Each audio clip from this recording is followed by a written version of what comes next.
Okay, mag-reset tayo mga boss ng Toyota Innova T-belt kasi umiilaw pa rin siya kahit na naka-start. Ayun o. Meron pa rin, di nawawala.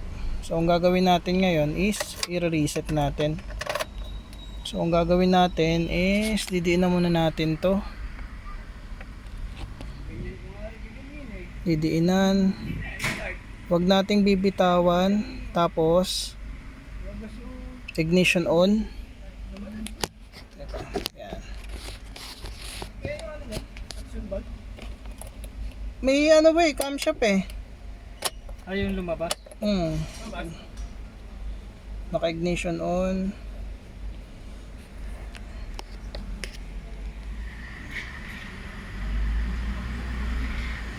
Bitaw, isang pindot.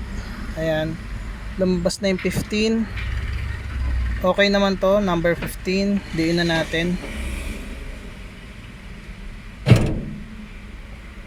1, 2. Set natin sa 15. Ayan. Diinan. Ay. Sorry. 15 lang tayo.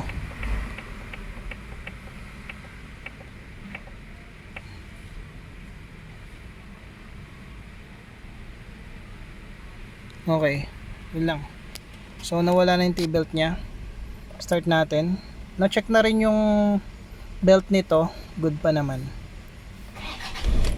Okay. So wala na yung T-belt mga boss. Ganun lang. Nagkamali lang ako ng isang beses. Pero goods na to mga boss. Okay. Thank you.